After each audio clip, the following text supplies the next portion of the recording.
안녕하세요. 평소 사연을 들으며 함께 욕을 하는 것으로 스트레스를 풀고 있는 애청자입니다.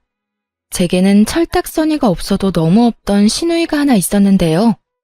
그 시누이의 일이라면 눈먼 장님이 되어버리는 심오한 남편은 덤이었고요. 도대체 얼마나 눈이 멀어버렸으면 자식까지 있는 제가 이혼을 했을까요? 그 기가 막힌 사연 한번 말씀드려 볼게요. 남편과 저는 결혼한 지 7년이 된 부부였어요. 저희 사이엔 핑크를 너무나도 사랑하던 5살 공주님이 있었죠. 친정은 멀리 있어서 육아를 도와주지 못했습니다. 시댁은 친정보단 가깝긴 했지만 그 어떤 도움도 주지 않던 상황이었어요. 그래서 오롯이 혼자 육아를 했고 딸이 울면 안고 달래며 함께 울곤 했어요. 처음 엄마가 되니 너무나도 힘들고 때론 외롭고 또 때로는 참 무섭더라고요. 사랑하는 딸을 키우며 많이 행복했지만 남편도 저도 둘째는 꿈도 꾸지 않았습니다. 그만큼 많이 힘들었거든요. 아무튼 그렇게 눈물로 키운 딸이 5살이 되던 해 충격적인 소식을 하나 들었습니다. 남편과 나이 차이가 꽤 나는 시누이가 20살이 되자마자 덜컥 임신했다지 뭐예요. 심지어 아기 아빠가 누군지도 모르는 아기를 말입니다. 아, 진짜 미치겠어. 지훈이 임신했대. 이 일을 정말 어쩌면 좋냐?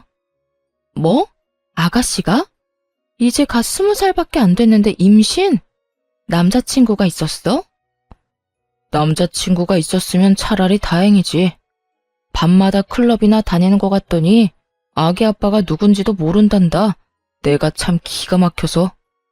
이놈에게 집에 진짜 머리를 빡빡 밀어넣을 수도 없고 미치겠다 정말. 뭐? 이 일을 정말 어떻게 해? 당연히 수술해야겠지? 나도 그렇게 생각했는데 지훈이가 낫겠다고 고집을 부리는가 봐. 어휴. 남편의 긴 한숨에 제 걱정도 커질 수밖에 없었습니다. 그 후 온 식구들이 나서 신우를 말려봤지만 소용없었어요. 오히려 결심이 확고하게 선 듯 집까지 나가 소식을 끊어버리더군요. 그리고 10달이 지난 후 시누이는 갓난아기를 안고 나타났습니다. 처음엔 눈물 없이 볼 수 없는 모성애를 뽐내며 아기를 잘 보살피더라고요. 무작정 반대만 했던 저희가 미안한 마음이 들 정도로 말이죠. 아가씨, 내가 좀 봐줄 테니 좀 자요. 너무 피곤해 보여요. 아니에요, 언니. 조금 있으면 또 아기 밥 줘야 하는데요, 뭘. 모유 먹이고 아기 잘 때 그때 좀 자면 돼요. 이러다 몸 상할까봐 걱정이네 정말. 아기 엄마가 건강해야 아기도 건강한 거예요. 에이, 걱정하지 마요. 저 진짜 괜찮아요. 이렇듯 밤새 잠도 제대로 못 잤을 텐데 혼자 보살피려고 애쓰더라고요. 낮에 시모에게 아기를 맡기지도 않았고요. 아기의 눈을 보며 많이 사랑한다는 말을 속삭여주기까지 하더라니까요. 그런 시누이를 보며 참 기특하다고 생각하기까지 했는데 아니나 다를까 그 상황이 길게 이어지진 않더군요. 처음엔 한두 번 시모에게 애를 맡기고 외출하는 것 같았어요. 그러다 어느 순간부턴 아예 시모가 애를 전담으로 보살피더라고요. 시누이는 뭐 했냐고요? 밤만 되면 밖에 나갔다가 새벽에 술에 잔뜩 취한 채로 집에 기어왔죠. 어쩌다 몇 번도 아니고 계속이요. 일이 그렇게 되자 너무 힘들었는지 시모가 도움을 요청했어요. 예, 너 회사 마치고 우리 집에 좀 올 수 있니? 오늘이요? 왜요? 무슨 일 있으세요? 다름이 아니라 와서 애 좀 잠시 봐주면 안 되겠니? 내가 요즘 너무 무리를 했는지 온몸이 다 아프다. 아가씨는 뭐하고 어머님이 그 고생을 하세요? 아가씨, 오늘도 집에 없어요? 어제는 아예 들어오지도 않았다. 그래서 이렇게 너한테까지 연락했잖니. 어쨌든 올 수는 있니? 정말 너무 힘이 들어서 그래. 시모가 저렇게 말하는데 어느 며느리가 거절을 할까요? 차마 못 간다는 말이 안 나오더라고요. 그때까지만 해도 하루 이틀 도와주면 되겠지 하고 생각했어요. 저도 딸을 키우며 혼자 힘들었던 적이 많았으니까요. 그래서 결국 그날 일을 마치고 시댁으로 가 아기를 돌봐주었습니다. 그동안 시모는 밀린 잠을 잤고요. 밤늦게야 아기가 잠들어서 저는 집으로 돌아왔습니다. 그런데 하루 이틀을 넘어 그 생활이 점점 길어졌어요. 일주일 정도 지나자 정말 못할 짓이라는 생각이 들더군요. 이런 힘든 생활이 싫어 둘째도 포기했는데 이게 뭐 하는 짓인가 싶더라고요. 시댁에서 그것도 아가씨 애를 보느라 내 새끼를 제대로 돌보지도 못하다니요. 심지어 회사 생활에도 지장이 생길 정도였습니다. 더 열받는 건 뭔지 아세요? 아기의 엄마는 밤마다 술 퍼마시고 놀고 새벽에는 잠자기 바쁘다는 거예요. 엄마도 아닌 저는 낮에는 일하고 밤에는 남의 애를 보는데도요. 당연히 그 상황을 달갑게 생각하기란 어려운 일이었죠. 그래서 문제의 그날 도우러 오라며 전화한 시모에게 말해버렸습니다. 더는 못 가겠다고요. 어머님, 앞으로는 이렇게 못 도와드릴 것 같아요. 낮에는 회사 생활, 밤에는 아가씨 애 돌보고 집에 가선 딸 챙기고 집안일해요, 저. 몸이 10개라도 모자랄 만큼 힘들어요. 또 제가 노는 사람도 아니고요. 뭐? 네가 안 오면 나는 어떻게 하니? 너는 젊기라도 하지. 난 이제 다 늙었어. 애 보느라고 안 아픈 곳이 없다고 하지 않았니? 그런데 네가 앞으로 안 오면 나랑 이 갓난쟁이는 어떻게 해? 왜 저한테 그러세요? 제가 애 엄마도 아니고 애 엄마가 있잖아요. 어머님도 이 고생하지 마시고 아가씨를 못 나가게 하세요. 머리를 밀든 다리를 분지르든 어떻게 해서든지요. 이게 뭐예요? 그렇게 가족들이 말릴 때는 애 낳아 들어오더니 지금은요. 아가씨 본인이 잘 키울 수 있다고 집까지 나갔던 건 잊었다 쳐도요. 나 몰라라 술만 퍼마시고 다니는 상황이 말이 된다고 생각하세요? 둑이 터지듯 그간 쌓였던 말을 시모에게 다 해주었습니다. 그러나 시모는 전혀 동의하지 않는다는 듯 시누이 편을 들기 시작하더군요. 저를 매몰찬 사람으로 몰기까지 하면서요. 무슨 말을 그렇게 하니? 너 정말 인정이라고 눈꼽만큼도 없는 애로구나. 우리 막내가 애는 낳았어도 이제 21살이다. 너도 그런 시절이 있었으니 잘 알 거 아니야. 그 어린 나이에 얼마나 나가서 놀고 싶겠어. 나 같으면 도와달란 말 안 해도 돕겠다.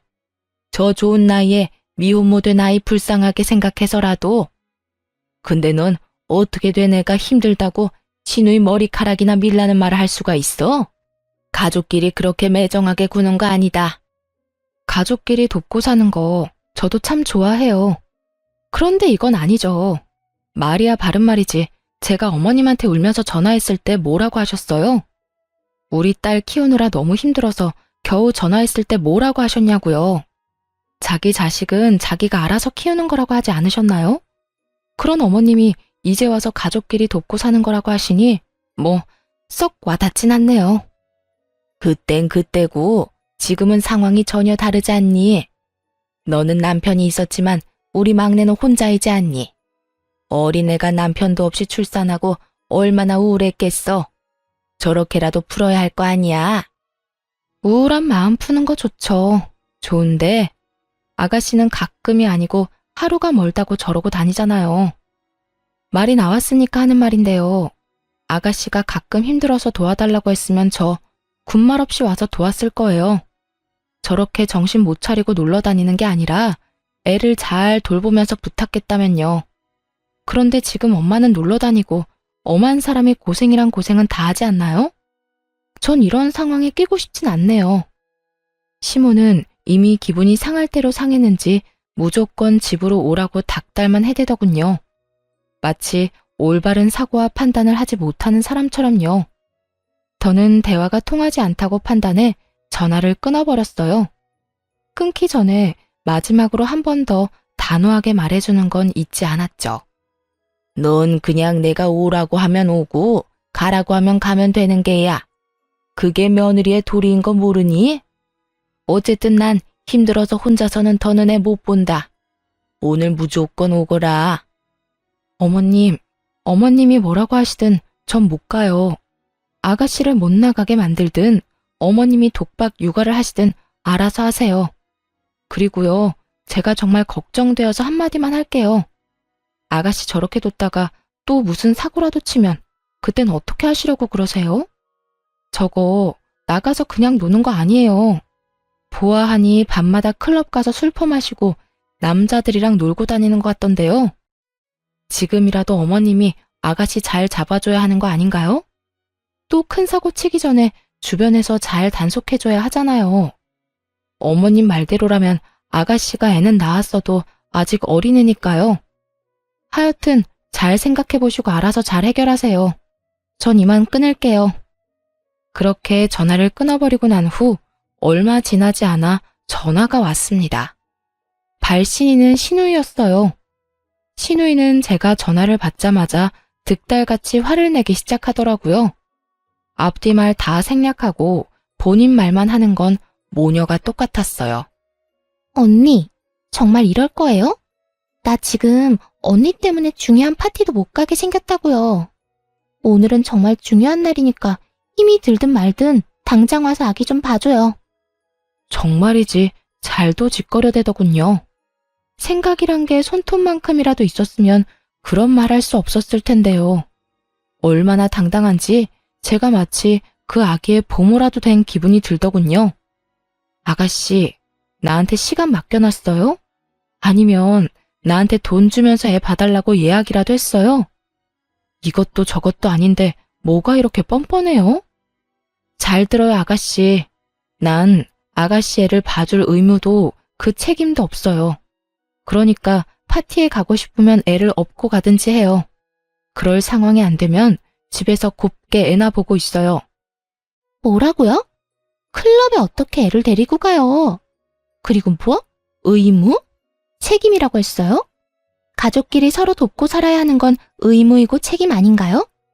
오빠하고 결혼했으니 언니는 이제 우리 가족이잖아요.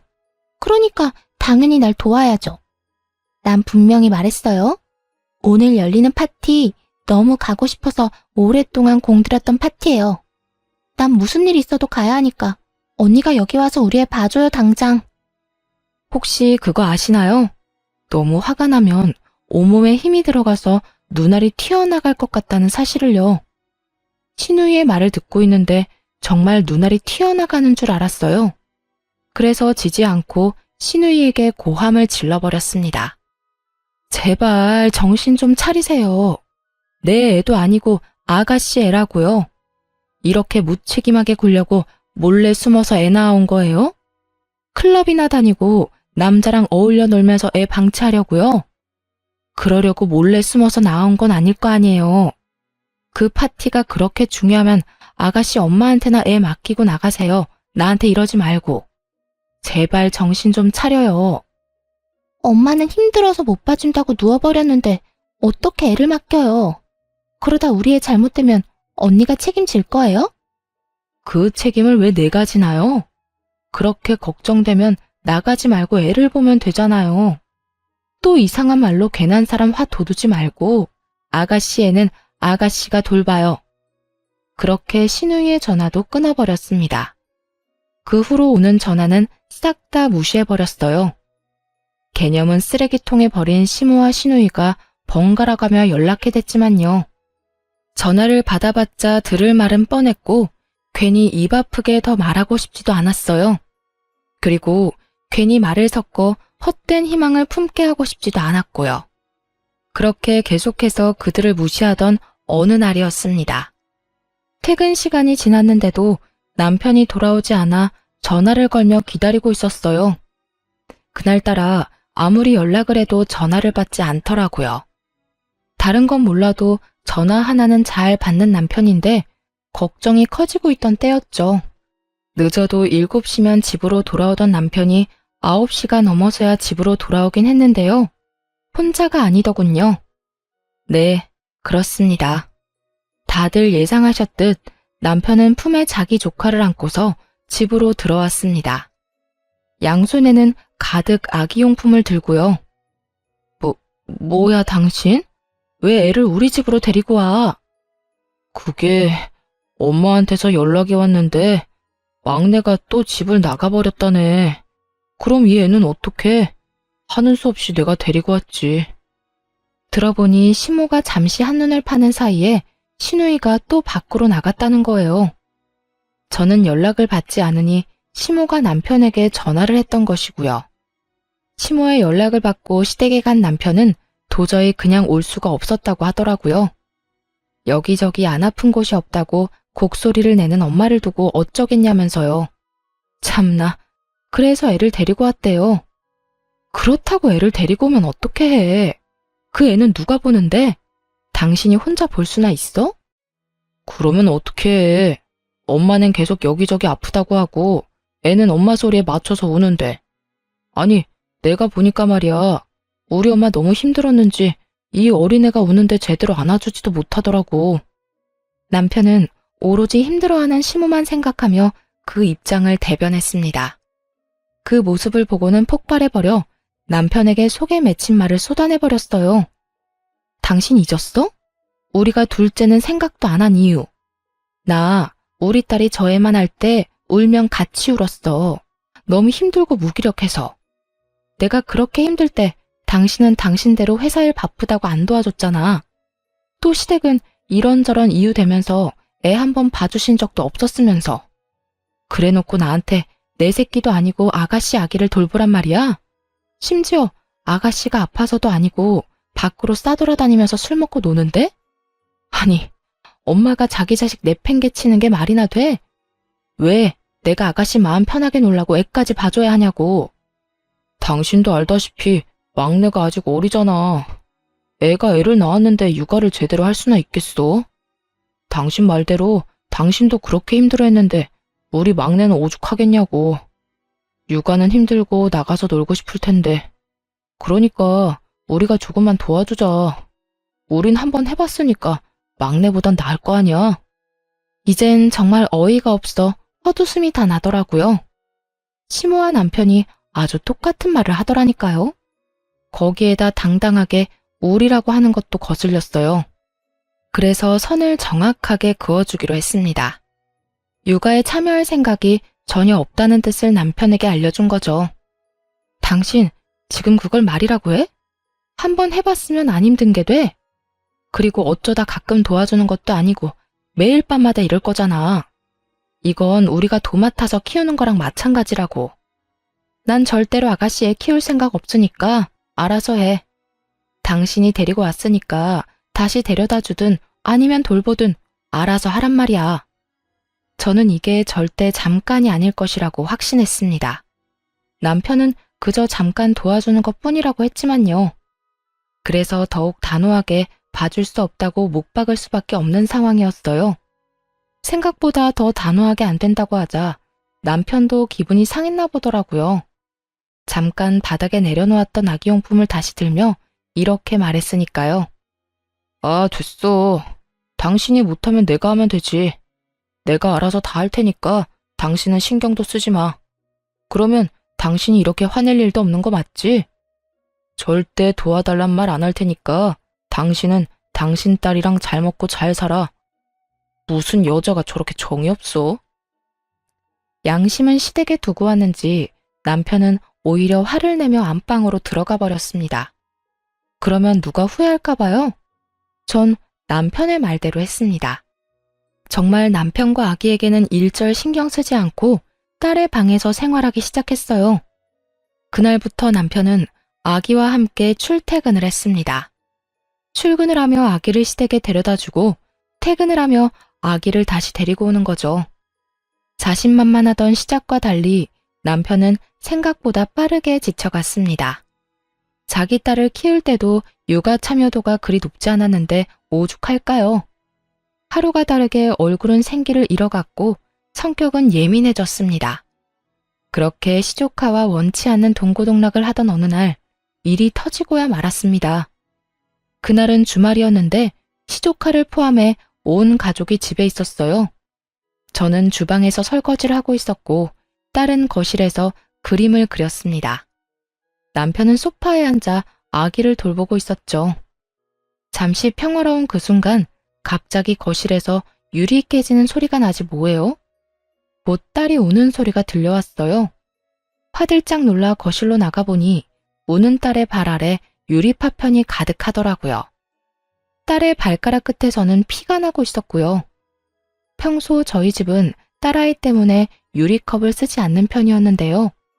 밤새 아기를 보고 피곤했는지 남편이 커피 마신 유리컵을 근처에 올려놓은 거예요. 운 나쁘게도 딸이 컵을 건드려 깨지며 발끝을 조금 다친 것이었고요. 많이 다친 것은 아니었지만 자칫하면 큰 사고로 이어질 수 있는 상황이었습니다. 바닥에 떨어진 유리 파편에 발을 더 베일 수도 있으니까요. 그런데 그 상황에 남편은 무얼 하고 있었는지 아시나요? 조카를 소파에 눕히고 똥기저귀나 갈고 있더라고요. 혹시나 다친 곳이 없나 이리저리 살피면서요. 딸, 울지 말고 움직이지도 마. 엄마가 와서 다 처리해 줄 거니까. 아빠는 지금 동생 기저귀 갈아줘야 해. 조금만 기다려. 이게 유리 파편이 떨어진 바닥 한가운데 서서 울고 있는 딸에게 할 말인가요? 그리고 조카 똥기저귀 가는 게 그렇게 중요한가요? 유리 파편을 밟을 위험에 처해 있는 딸보다도 더? 심지어 딸의 발에선 피까지 나고 있었는데 말이죠. 그 광경을 보는데 정말 당장이라도 손을 날려버리고 싶더라고요. 일단 얼른 딸을 안전한 곳으로 데리고 와 치료를 해주었어요. 그 다음엔 더 다친 곳이 없는지 살핀 후 많이 놀란 딸을 진정시켜 재워주었죠. 그런데 잠들기 전 딸이 이런 말을 하더라고요. 엄마, 나 아빠 싫어. 아빠는 나 피나는데 기다리라고만 했어. 우리 딸 속상했어? 많이 아팠어? 응, 속상하고 아팠어. 나 아빠 싫어. 아빠는 아기만 좋아해. 그런 말을 하고 잠든 딸을 보는데 이건 아니라는 생각이 강하게 들었어요. 단지 이 일 때문만은 아니었어요. 밤새 우는 아기 때문에 딸 역시 잠을 자지 못해 예민해졌고요. 또 남편이 조카를 보느라 딸의 어린이집 행사에 참여를 못한 적도 있었거든요. 결국 화가 극에 달해 결단을 내렸고 안방으로 가 결정을 내리라고 했습니다.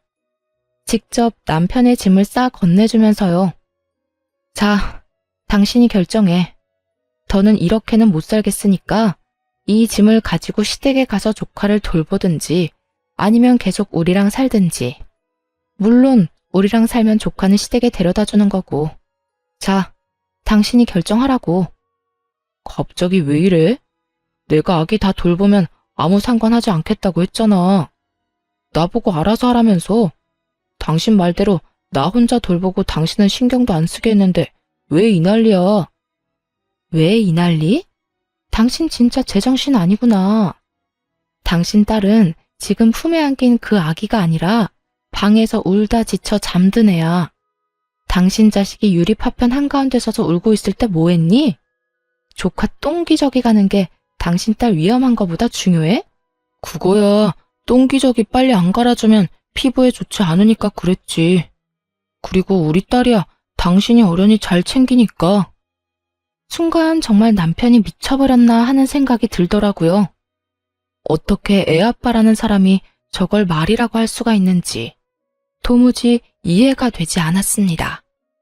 어련히 잘 챙겨? 너 지금 그걸 말이라고 해? 어떻게 발에서 피나는 딸보다 조카 엉덩이가 더 중요하다고 할 수가 있어? 당신 지금 제정신 아니야. 그리고 그것뿐인 줄 알아? 당신 우리 딸 어린이집 행사에 전혀 참여 안 해. 또 우리 딸이 뭐라고 말을 걸어도 제대로 눈도 안 맞춰주잖아. 우리 애가 얼마나 상처받고 있는지 당신은 모르지? 왜 우리 딸이 당신 조카 때문에 이런 상처를 받아야 해? 당신 동생 마음껏 술 마시러 다니라고 왜 내 딸이 다쳐야 하냔 말이야. 상처는 무슨, 당신 너무 오버하는 거 아니야? 우리 딸 이제 겨우 5살이야. 5살밖에 안 된 어린애가 뭘 안다고 상처를 받아? 조카에 대해선 하나부터 10까지 다 꿰고 있으면서 남편은 정작 자기 딸이 상처받을 수 있는 나이라는 건 전혀 모르더라고요. 저에게 무관심한 건 그렇다 쳐요. 이제는 하다하다 딸에게까지 냉담한 남편을 보는데 도저히 참을 수가 없었습니다. 5살이나 됐으니까 상처를 받지. 5살이니까 이 상황이 더욱 이해가 안 되는 거라고. 아, 됐고, 당신이 결정해. 어떻게 할 거야? 난 더는 이렇게 못 산다고 분명히 말했어. 결국 고함을 질러버렸습니다. 남편은 더는 듣고 싶지도 않다는 듯 귀를 틀어막으며 이렇게 말하더라고요. 아, 그래, 알겠어. 내가 그냥 짐 싸들고 나가면 될 거 아니야? 그러니까 당신은 나랑 우리 딸보다 그 애가 더 중요하다 이 말이네? 중요한 게 아니라 애가 불쌍하잖아. 그리고 애만 덜렁 보내면 우리 막내랑 엄마는 또 어떻게 하라고? 애 엄마가 있는데 왜 삼촌이 나서서 이 난리야. 아, 됐어. 나도 당신 필요 없으니까 가려거든 당장 나가. 더는 꼴도 보기 싫으니까 나가라고. 남편은 더 말할 것도 없다는 듯 짐을 챙겨 그대로 나가버렸습니다. 그 순간까지도 딸은 괜찮냐고 걱정도 한마디 안 했어요. 그런 남편의 모습에 오만 정이 떨어지더라고요. 그때 우리 가정에 어떤 미래가 있나 진지하게 생각해봤던 것 같아요. 그려지는 미래에는 안타깝게도 절망뿐이더라고요.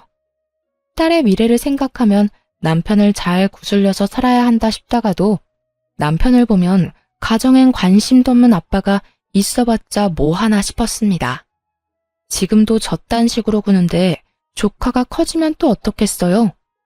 더 큰 도움이 필요할 때마다 남편이 어떻게 행동할지는 불보듯 뻔한 일이었죠.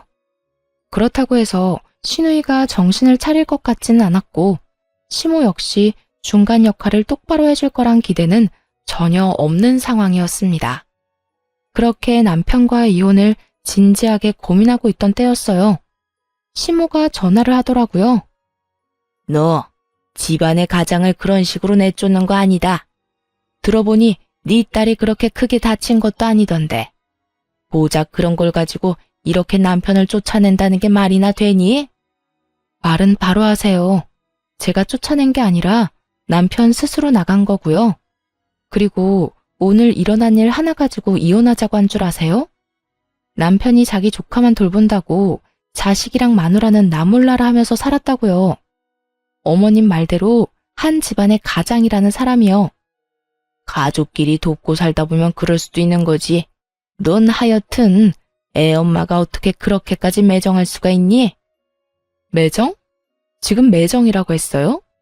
제가 매정한 거면 이 아가씨는 인간도 아니겠네요. 뭐야? 너 지금 내 딸한테 인간도 아니라고 했니? 그렇잖아요. 이까진 일로 매정하다는 말을 듣는 거면요. 자기 배 아파서 낳은 자식 나 몰라라 하고 밖으로 놔두는 아가씨는요. 그럼 인간도 아닌 거 아닌가요? 아니, 짐승만도 못한 거네요. 짐승들도요, 자기가 낳은 새끼는 지극정성으로 돌봐준다고요.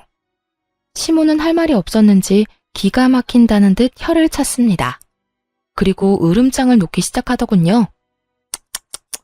말하는 거 하고는 하여튼 남편 필요 없다고 쫓아낸 사람은 너니까 나중에 후회 말아라. 또 아쉽다고 내 아들 찾지나 말고 우린 우리끼리 잘 살 테니 넌 너대로 네 딸이랑 잘 살라는 말이야. 시모의 말을 듣고 있는데 비로소 결심이 서더라고요. 이 정신 나간 집안이랑 연을 끊어야 한다.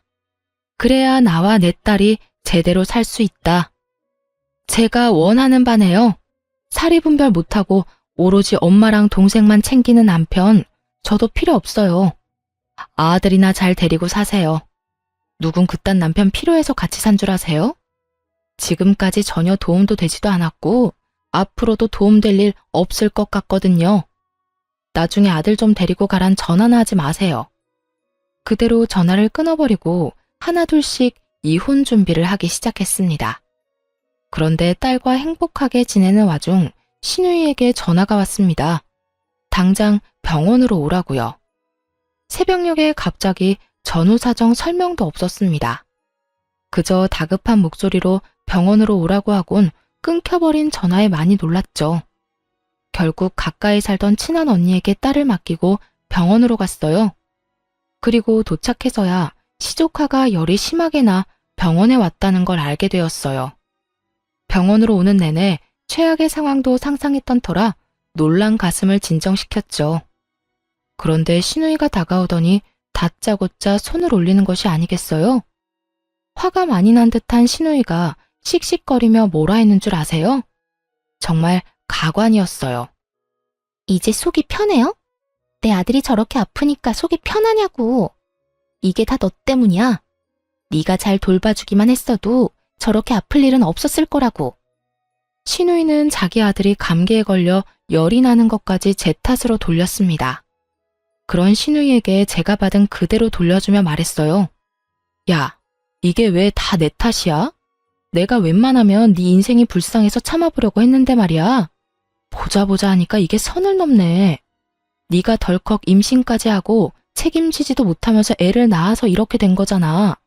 게다가 제대로 돌보지도 않았으면서 뭐?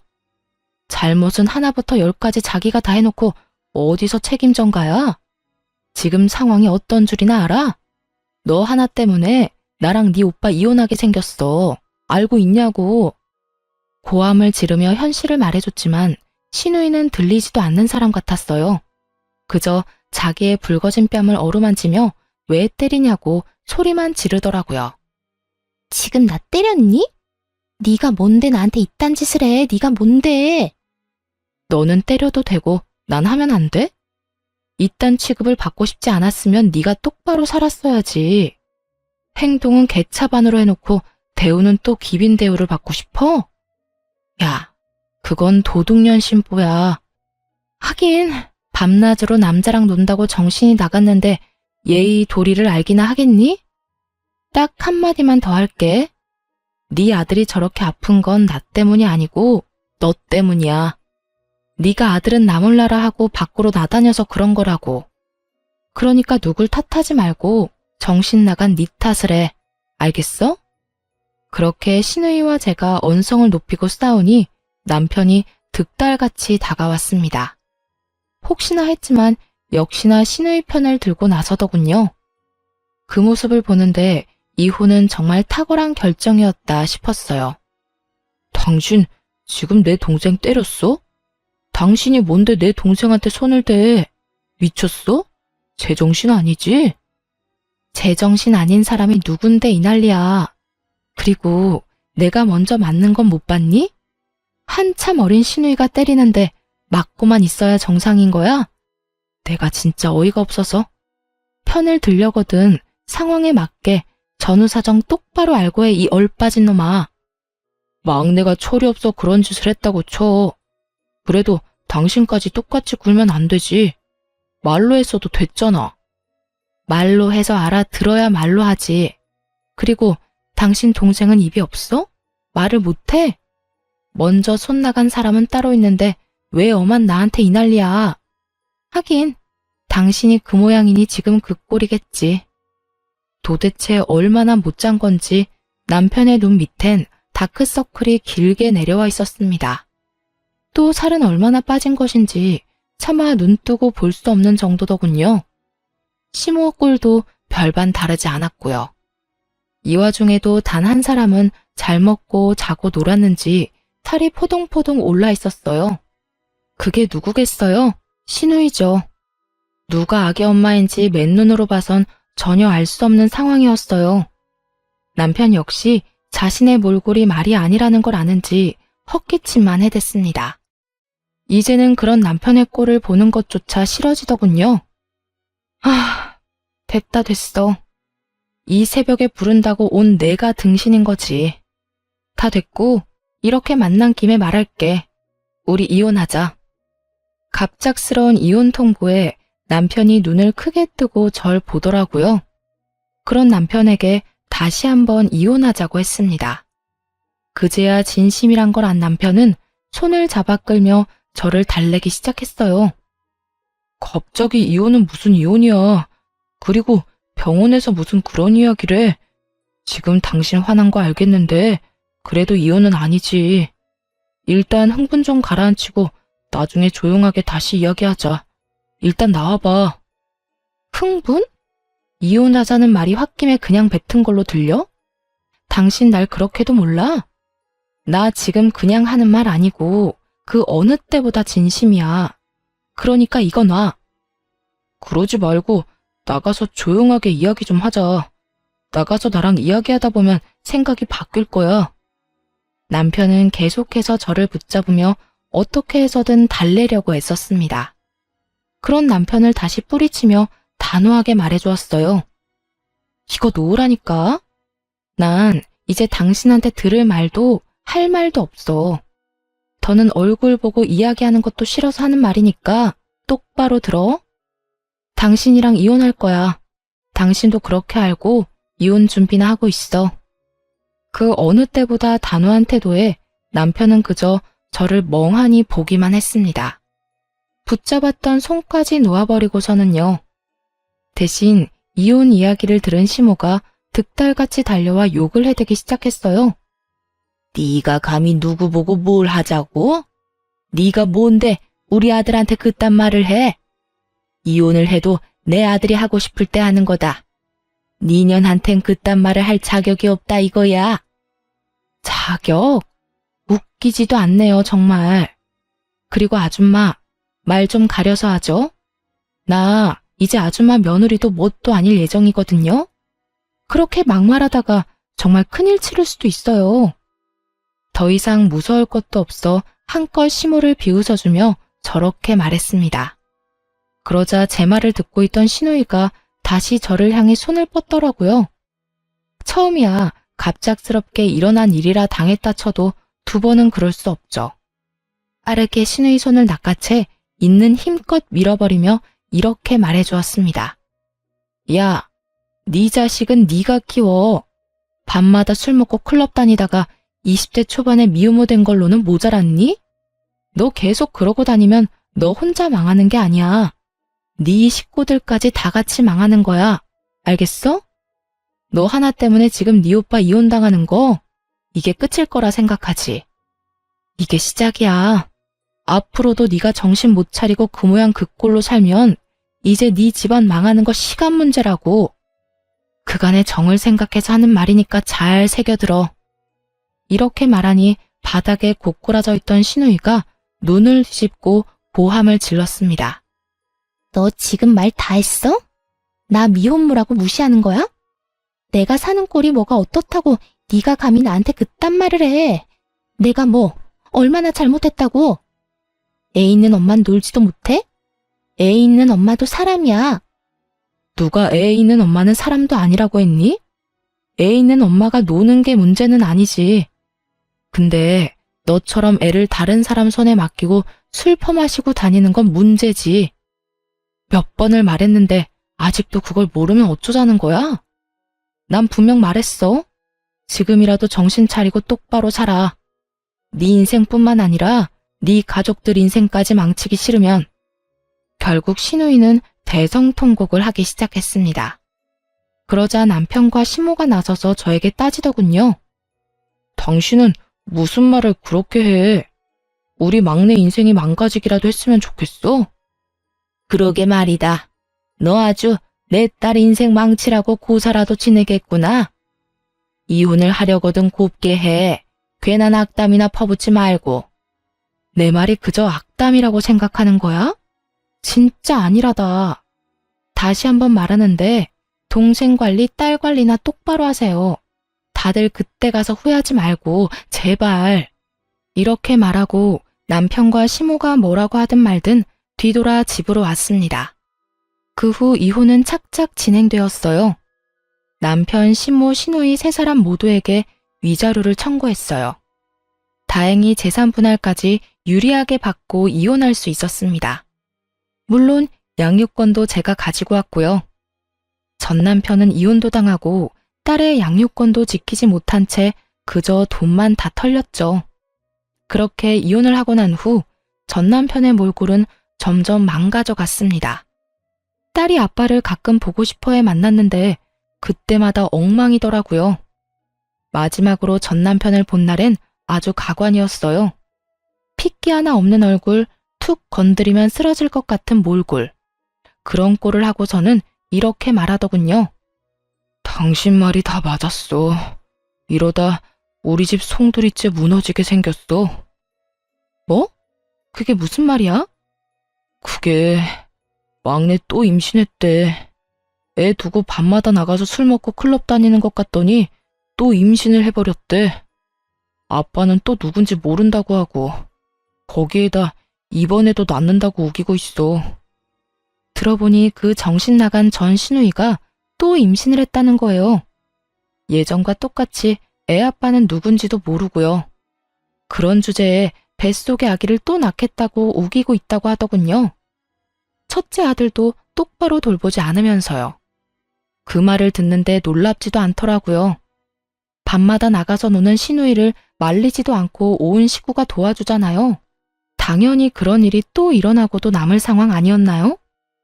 그러게 내가 진작 당신 동생 단속 똑바로 하라고 했지?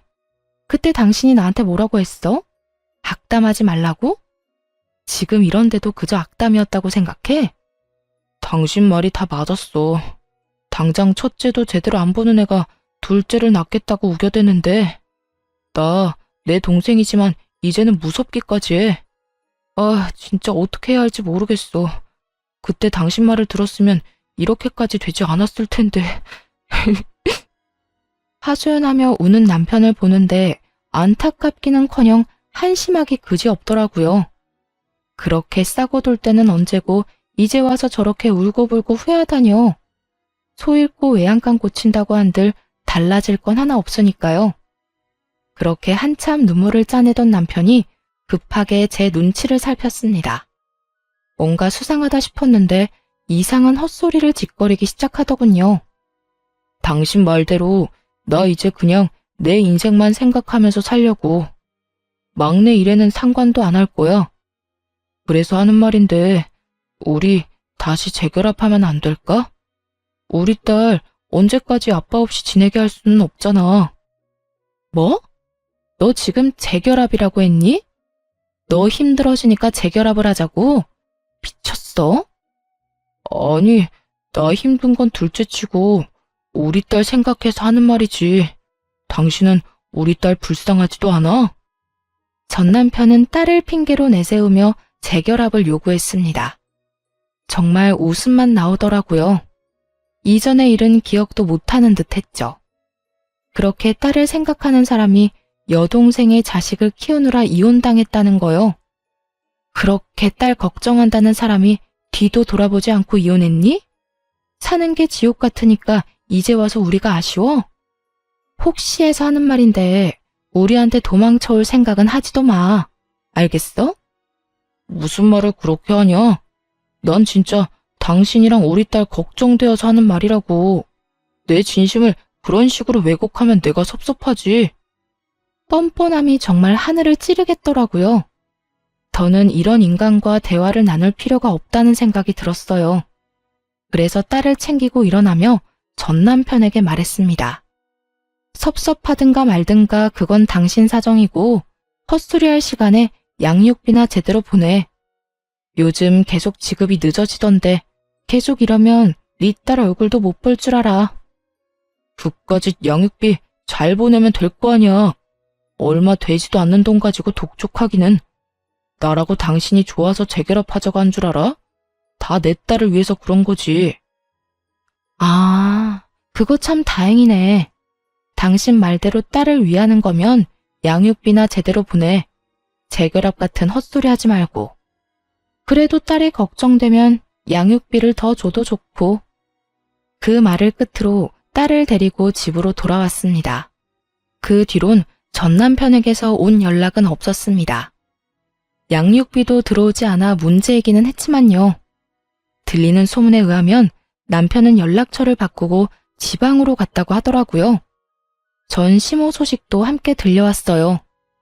든든한 조력자였던 아들이 그렇게 잠적해버리자 태도를 바꿨다고요. 혼자선 감당이 되지 않았는지 집 하나를 팔아 작은 방을 얻어주었답니다. 그러고는 전 시누이에게 이렇게 말했대요. 더 애를 낳든 말든 네 자식 데리고 앞으로 알아서 살라고요. 그 후에는 모녀의 연을 끊다시피 하고 연락도 받지 않는 상태라고 하더군요. 이사간 집 주소조차 알려주지 않는다나요? 상황이 그렇게 되자 전 시누이는 뻔뻔하게도 도와달라고 연락해 왔습니다. 언니, 잘 지냈어요? 이제 와서 왜 이래? 듣자 하니 상황이 좋지 않던데 도움을 구하려고 연락한 건 아니지 설마? 그게, 맞아요. 언니, 나 좀 도와주면 안 돼요? 혼자 애를 보려고 하니까 너무 힘들어요.